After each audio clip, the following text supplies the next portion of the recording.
2, 1.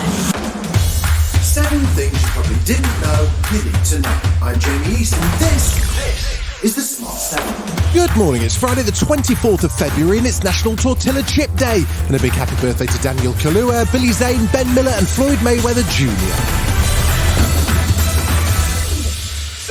Labour leader Sir Keir Starmer laid out his plan for the UK on Thursday as part of the building blocks of Labour's next election manifesto.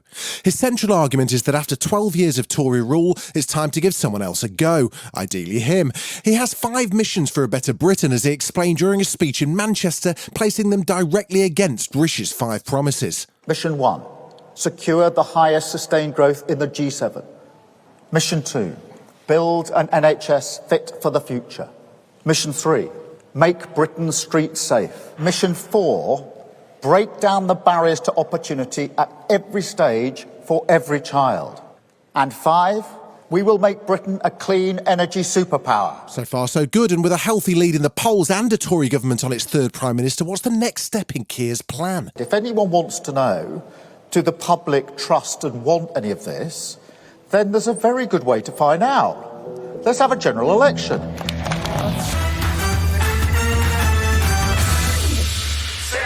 The UK will hold a minute's silence on Friday at 11 a.m. to mark 1 year since Russia invaded Ukraine. The country's braced for more attacks amid fears Putin intends to mark the anniversary with fresh attacks on key cities. It comes as the Russian president's latest comments serve as a stark reminder that the war is far from over. During an address to mark Defender of the Fatherland Day, he announced Russia will deploy its new Sarmat intercontinental ballistic missile, nicknamed Satan II.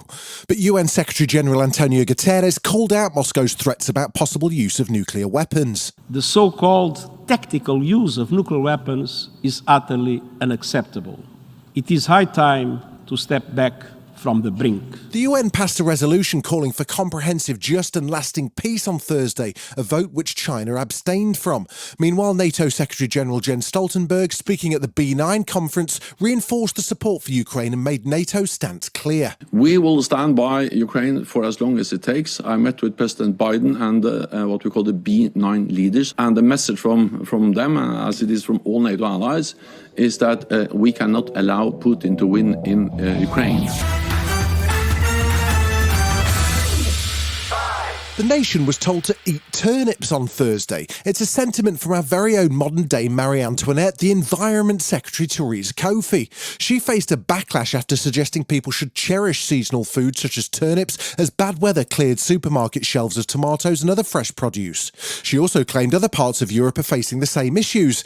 Her argument fell flat as pictures emerged from Europe on social media of supermarkets, including in Ukraine's war-torn Kherson, with fruit and veg fully stocked. Now, the nature of horticulture and the effect of short-term events as weather on production can create some volatility, and any growing forecast is subject to short-term alterations. And we know that Ireland and other parts of Europe are facing very similar supply issues. But Justin King, former Sainsbury's CEO, says the government's brought these issues upon itself. He says the UK usually grows a vast amount of salad veg indoors year-round, but that's not something the government supported this year during the energy crisis. To understand the problem, you have to go back further. This is a sector that's been significantly disrupted by Brexit. We're uniquely exposed to imports at this time of year. There is a genuine shortage, but we did rather bring this problem upon ourselves. 4 men were arrested on Thursday in connection with the shooting of a veteran PSNI officer in Northern Ireland.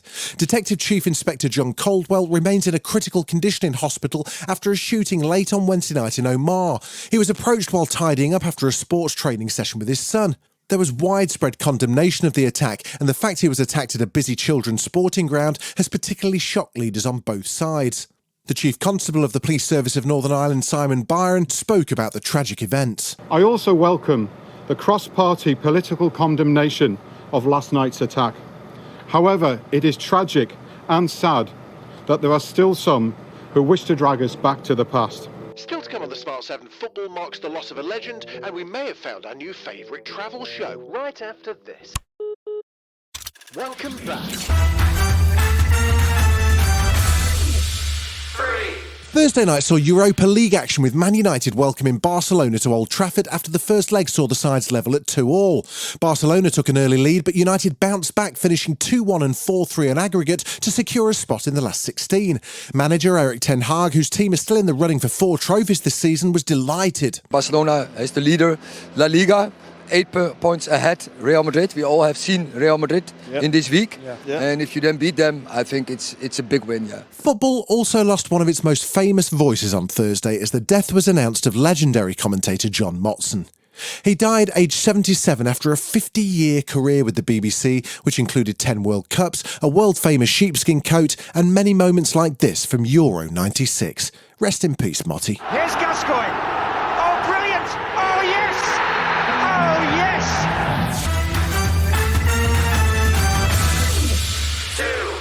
Could America have found its answer to An Idiot Abroad? Well, it's the dad from American Pie and the star of Netflix's Schitt's Creek, but now he's lending a hand to a whole different genre. American actor Eugene Levy has revealed the story of how he, someone who hates to travel, landed a travel show with Apple TV. So I get a call saying Apple TV Plus wants you to host a travel show. And the next couple of sentences, I'm thinking, you don't like traveling. You're not really a curious person. You have no sense of adventure. So I said, I'm not the guy. What I didn't know was after that call, they got together and said, that's the show. It's great. I mean, he can host the show, but he doesn't like it, and we need that in the show.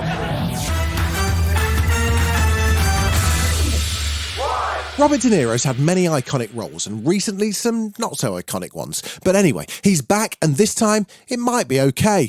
He plays an Italian-American, the snappily named Salvo Maniscalco, in new comedy About My Father. But this time it's less dead bodies and swimming with fishes and more father-son bonding. You can catch it in cinemas on May the 26th. Well, what is this? Welcome to White Oak. Wow, this is amazing. Look at his little hands here. It's called love and affection, man. Unlike you, when you met me in the delivery room, you chose to shake my hand. What else was I supposed to do? We just met. This has been The Smart 7. Wherever you're listening, do us a favour and hit the follow button. We'll be back tomorrow at 7 a.m. Have a great day. Written, produced and published by Daft Doris.